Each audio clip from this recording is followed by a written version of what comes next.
pelatih Barcelona Hansi Flick memberikan update terkait pemulihan cedera Marc-Andre ter Stegen. Flick mengonfirmasi bahwa kiper asal Jerman itu sudah mulai berlatih. Seperti diketahui, ter Stegen mengalami cedera lutut parah sejak akhir September lalu dan musimnya diperkirakan sudah berakhir. Namun, Mundo Deportivo melaporkan bahwa sang kiper bisa kembali pada Mei atau tepat sebelum musim berakhir. Flick mengatakan bahwa pemulihan ter Stegen adalah ranah pribadi, namun ia bisa mengonfirmasi bahwa ex-kiper Borussia Mönchengladbach itu sudah bisa berlatih. Anthony bergabung dengan Real Betis pada Januari lalu dengan status pinjaman dari Manchester United. Sang pemain langsung tampil mengesankan di Real Betis. Anthony tampak lebih nyaman bermain di Spanyol. Terbaru, Anthony berhasil mencetak gol debutnya dalam laga melawan Celta Vigo. Meski timnya kalah, ia tetap terpilih sebagai pemain terbaik dalam laga tersebut. Keputusannya untuk pindah sementara terbukti tepat. Dalam 2 pertandingan awalnya, ia sudah meraih 2 penghargaan MVP di La Liga. Ini merupakan pencapaian yang belum pernah ia raih di Manchester United. Pelatih MU Ruben Amorim akhirnya buka suara mengenai keputusan mengejutkan yang membuat Marcus Rashford hengkang dari setan merah. Keputusan ini mencerminkan strategi Amorim dalam membangun tim yang lebih kompetitif. Rashford yang selama ini menjadi ikon di Old Trafford harus menerima kenyataan tidak lagi menjadi bagian dari rencana Amorim. Pelatih asal Portugal itu menjelaskan bahwa gaya permainan Rashford tidak sesuai dengan filosofi taktik yang ingin ia terapkan di MU. Saat ditanya apakah Rashford menentang keputusan tersebut, Amorim menegaskan bahwa keputusan itu sepenuhnya berada di tangannya. Virgil van Dijk memasuki 6 bulan terakhir masa kontraknya dengan Liverpool. Baru-baru ini, Van Dijk menegaskan bahwa rumor tentang kesepakatan perpanjangan kontraknya dengan The Reds tidaklah benar. Meski demikian, masih ada harapan bahwa klub asal Merseyside itu dapat mempertahankan Van Dijk dengan menawarkan kontrak baru. Hal ini semakin menguat setelah agen Van Dijk terlihat bersama Direktur Olahraga The Reds pada tengah pekan ini. Fabrizio Romano juga mengonfirmasi pertemuan tersebut. Namun Romano menegaskan bahwa belum ada kesepakatan resmi mengenai perpanjangan kontrak Van Dijk. Menurut laporan terkini dari Fichajes, Jesus Vallejo diperkirakan akan menjadi pemain pertama yang meninggalkan Real Madrid pada bursa transfer musim panas mendatang. Perlu dicatat bahwa bek tengah tersebut telah absen di bawah asuhan Carlo Ancelotti dan hanya menempati peran kecil dalam skuad. Keputusan klub untuk berpisah dengannya tampaknya sudah dibuat sejak lama. Dengan kontraknya yang hampir berakhir dan tidak ada peran dalam rencana Ancelotti, masa depan Vallejo di Santiago Bernabeu akan berakhir saat jendela transfer musim panas telah resmi dibuka. Belum lama ini Rafael Leao menjadi topik hangat di Barcelona yang kabarnya ingin mendatangkan pemain Portugal itu dari AC Milan. Rafael Leao bahkan disebut-sebut sebagai pengganti jangka panjang yang ideal untuk Robert Lewandowski yang sudah menua. Namun, laporan terbaru dari Matteo Moretto menunjukkan bahwa sebagian besar spekulasi yang mengaitkan sang pemain dengan Blaugrana dipicu oleh super agent Jorge Mendes. Dengan Barcelona yang masih menghadapi kendala keuangan dan Leao yang telah menetap di Milan, kepindahan langsung ke Spanyol untuk saat ini tampaknya akan sulit.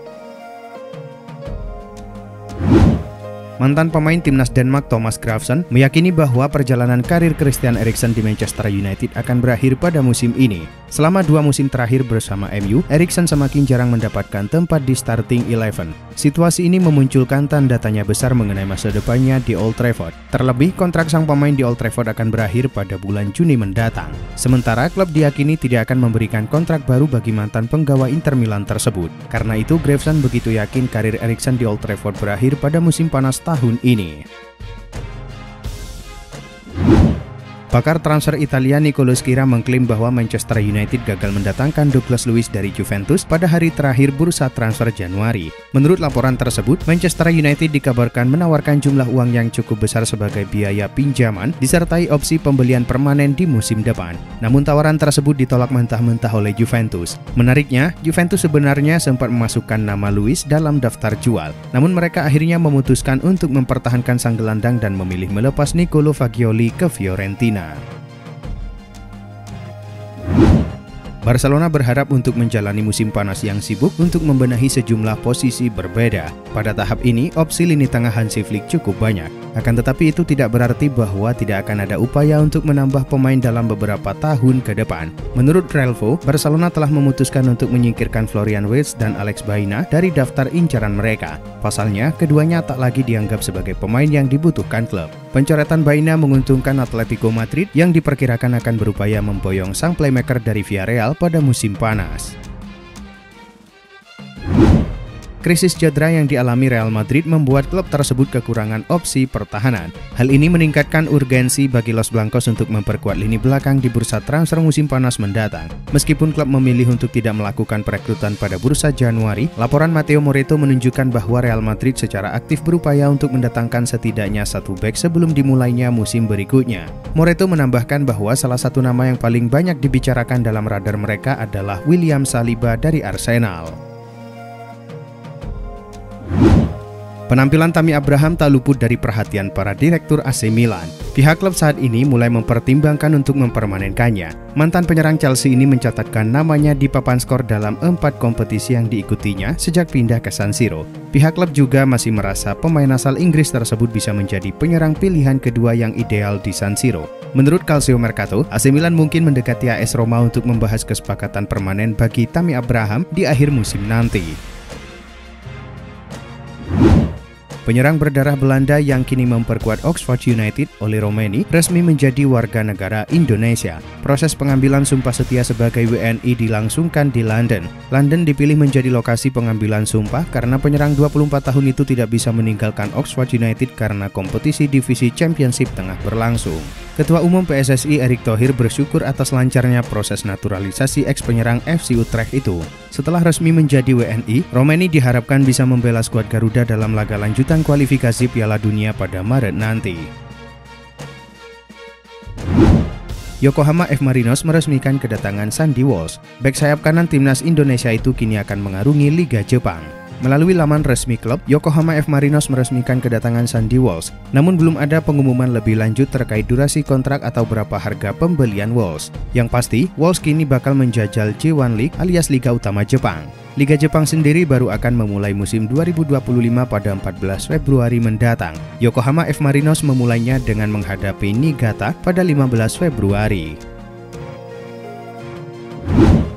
Surat kabar Tuttosport melaporkan bahwa Juventus dan Manchester United akan membahas kesepakatan pertukaran yang melibatkan Joshua Zirkzee dan Douglas Luiz di musim panas mendatang. Menurut laporan tersebut, Juventus tetap tertarik untuk merekrut Zirkzee, sementara Manchester United bisa mendapatkan Douglas Luiz sebagai bagian dari pertukaran pemain. Tuttosport juga mengungkapkan bahwa Juventus telah menolak tawaran Manchester United untuk gelandang Brazil tersebut pada hari terakhir bursa transfer Januari lalu. Namun negosiasi dapat kembali dibuka pada musim panas mendatang. Bintang timnas Indonesia Jai Idzes bertindak sebagai kapten Venezia saat menghadapi AS Roma dalam laga lanjutan Liga Italia. Pada laga ini, Venezia kalah dengan skor tipis 1-0. Sejak babak pertama dimulai, AS Roma langsung menekan Venezia habis-habisan. Steven El Shaarawy dan kawan-kawan benar-benar memberikan ancaman demi ancaman ke gawang Venezia. Meski begitu, Venezia masih mampu untuk menahan gempuran Roma di 10 menit awal. Namun kemudian wasit menunjuk titik putih setelah Angelino dilanggar Alessandro Marcandali. Dybala menjadi eksekutor dan sukses melaksanakan tugasnya dengan baik di menit 57. Setelah tertinggal, Venezia berusaha keras untuk mencari gol penyama kedudukan. Namun hingga laga berakhir, skor 1-0 untuk AS Roma tetap bertahan. Liverpool tersingkir dari perburuan gelar juara Piala FA setelah kalah 0-1 dari Plymouth di Stadion Home Park Minggu malam waktu Indonesia Barat. Dalam pertandingan ini, The Reds memainkan sejumlah pemain pelapis termasuk beberapa pemain mudanya. Plymouth memanfaatkan Liverpool yang memainkan pemain cadangan dengan menyerang sejak menit awal. Namun tuan rumah gagal menembus pertahanan tim tamu dan skor 0-0 bertahan hingga turun minum. Setelah imbang di babak pertama, Plymouth kembali memberikan tekanan pada Liverpool di awal babak kedua. Petaka bagi Liverpool terjadi pada menit ke-52. Plymouth mendapatkan penalti setelah lemparan ke dalam Matthew Sorinola mengenai tangan Elliot. Klub divisi Championship tersebut akhirnya unggul 1-0 melalui tendangan penalti Hardy pada menit ke-53. Tanpa tambahan gol pada sisa laga, Plymouth menang 1-0 atas Liverpool. Kekalahan itu membuat The Reds tersingkir dari Piala FA dan kehilangan 1 gelar pada musim ini. Tottenham Hotspur menghadapi Aston Villa pada laga putaran keempat Piala FA. Berlangsung di Villa Park Senin dini hari waktu Indonesia Barat, tuan rumah sudah mampu unggul lewat Jacob Ramsey ketika laga belum genap 1 menit. Tottenham yang tertinggal coba merespon, namun tak ada gol tambahan yang tercipta hingga babak pertama tuntas. The Lily-Whites tampil menyerang selepas jeda. Meski demikian, Villa yang justru bisa menggandakan keunggulan di menit 65 melalui Morgan Rogers. Aston Villa mengendurkan serangan usai unggul 2 gol. Sementara Tottenham kini memburu gol untuk memperkecil ketertinggalan. Upaya tim tamu baru membuahkan hasil di menit 90+1. Umpan silang Kulusevski bisa disontek menjadi gol oleh Mathys Tel untuk memperdayai Martinez. Pada akhirnya skor 2-1 untuk kemenangan Aston Villa tak berubah hingga laga usai. Barcelona bertandang ke markas Sevilla pada laga lanjutan Liga Spanyol. Bermain sebagai tim tamu, Blaugrana cukup dominan sejak babak pertama dimulai. Mereka bahkan mampu unggul di menit 7 melalui Robert Lewandowski. Namun hanya berselang 1 menit, Sevilla mampu menyamakan kedudukan lewat Ruben Vargas. Skor 1-1 pun bertahan hingga turun minum. Memasuki babak kedua, Blaugrana tetap mendominasi jalannya laga. Babak kedua berjalan 2 menit, Fermin Lopez mencetak gol dan membawa Barcelona kembali unggul. Tim tamu memperlebar keunggulan menjadi 3-1 melalui Rafinha di menit 55. Pada menit 62, Barcelona harus bermain dengan 10 pemain setelah Fermin Lopez mendapatkan kartu merah. Meski begitu, Blaugrana masih bisa menambah gol melalui Eric Garcia di menit 89. Pada akhirnya, skor 1-4 untuk kemenangan Barcelona bertahan hingga babak kedua berakhir. Berkat hasil ini, Barca kini mengoleksi 48 poin dan berada di posisi 3 klasemen.